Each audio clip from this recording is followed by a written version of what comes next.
के दावों और एग्जिट पोल के आंकड़ों पे कांग्रेस सवाल उठा रही थी, आपके लिए भी कल दिग्विजय सिंह ने कुछ तल्ख टिप्पणी की थी, उसे कैसे? दिग्विजय सिंह जी की हर बद्दुआ का स्वागत मैं करता हूं और अपने दिल से राजा साहब को मैं दिल की गहराइयों से उनको शुभकामनाएं देना चाहता हूं। मैं अपने दिल में कभी भी गलत भाव किसी के प्रति नहीं रखता।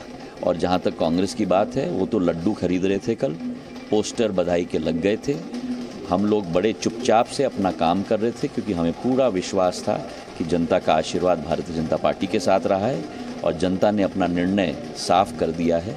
और जो लोग कद की बात कर रहे थे, ग्वालियर चंबल संभाग की जनता ने और मध्य प्रदेश की जनता ने उनको अपना कद दिखा दिया है।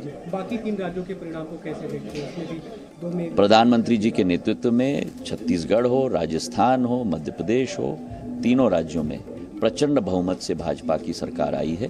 प्रधानमंत्री जी का नेतृत्व देश की 140 करोड़ जनता के लिए गौरव का विषय है और प्रधानमंत्री जी के नेतृत्व में भारत विश्व पटल पर नई ऊंचाइयां छू रहा है। क्या विनिंग एमएलएस के लिए कोई डायरेक्शन है पार्टी की तरफ से, उन्हें बुलाया गया है या विधायक दल?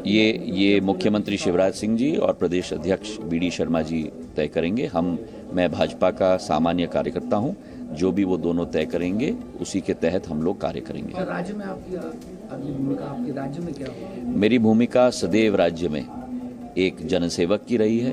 2002 से जब से जनसेवा का पथ मैंने अपनाया है, जरूर आशा अभिलाषा मेरी है। वो आशा अभिलाषा है विकास की और प्रगति की, और उसके लिए पूर्ण रूप से प्रयासरत मैं पिछले 20 साल से रहा हूं और जिंदगी के आखिरी सांस तक जरूर रहूंगा। कौन सी चीज़ ऐसी है जिसकी सबसे ज़्यादा आपको फायदा हुआ और कांग्रेस को उसका नुकसान हुआ? किसी पार्टी का नाफा नुकसान की बात नहीं है। ये साफ साफ बात है प्रजातंत्र में कि जो व्यक्ति जमीन से जुड़ा हुआ है, जो पार्टी जमीन से जुड़ी हुई है, जो पार्टी जमीन के लिए कार्य करती है, वही पार्टी को जनता का आशीर्वाद प्रदान होता है। और शिवराज सिंह जी की जो नीतियां मध्य प्रदेश में रही, तो मैंने कहा था शोभना जी, पहली बार महल से कोई आदमी निकला और उसने सड़कों के अंदर इतनी मेहनत की। वो ज्योतिरादित्य सिंधिया ने पिछले चुनाव में भी की थी, इस चुनाव में की थी। बात अलग है कि उन्होंने पार्टी बदल ली और पिछले चुनाव में उन्हीं के कारण ग्वालियर चंबल क्लीन स्वीप हुआ, उन्हीं के कारण सरकार बनी। लेकिन बाद में क्या हुआ हम सब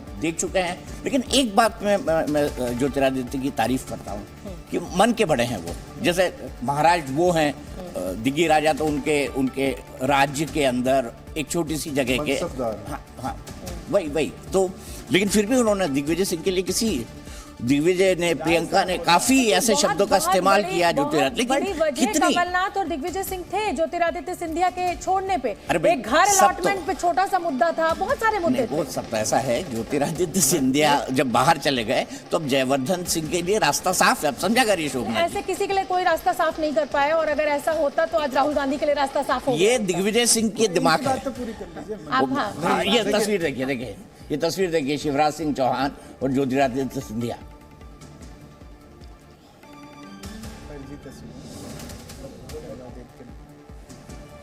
चलो देखिए, ये तस्वीर भी बहुत अहम हो जाती है। और कैमरा देख के या बिना कैमरा देखे? नहीं कैमरा देख के भाई। चलिए आप अपनी बात पूरी कर लीजिए। मोहिंदर जी आप कुछ कह रहे थे। जी हाँ मैडम, मैं कह रहा था कि देखिए, हारने वाली टीम को इतना जमीन पर मर्द उतारिए कि उसकी हर हरकत, हर नीति, हर उसका प्रयास जो है कि साहब वो तो बेकार था। आप क्या कह सकते हैं कि राहुल गांधी ने मेहनत नहीं की? क्या उनकी जो रैलीज होती थी या वो जो भाषण देते थे, क्या पब्लिक कम आती थी? आपके चैनलों ने कल शाम तक, बल्कि आज सुबह तक ये दिखा रहे थे बड़ी क्लोज कॉन्टेस्ट है, पब्लिक का रुझान भी इसी तरह था। लेकिन देखिए, हार जीत चलती रहती है, राजनीति हो चाहे खेल हो, उसको खेल भावना के साथ और राजनीति के प्रेरित होकर ही लेना चाहिए।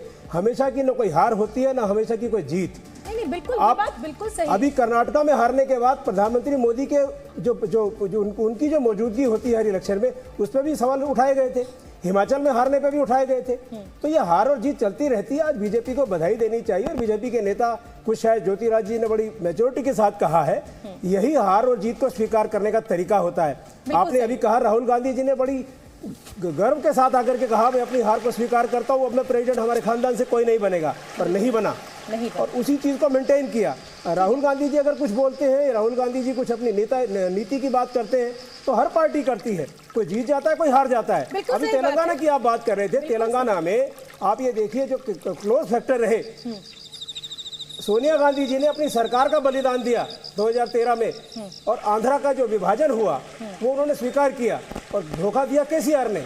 और केसीआर ने अपने भाषणों में इंदिरा गांधी को भी बहुत बुरा बुला कहा, लेकिन सोनिया गांधी ने जब वहां यहाँ कर जाकर कहा है, उनकी रैलीज में कितनी भीड़ आई कि इस स्टेट को बनाने में मेरा हाथ सबसे बड़ा रहा। जी न्यूज़।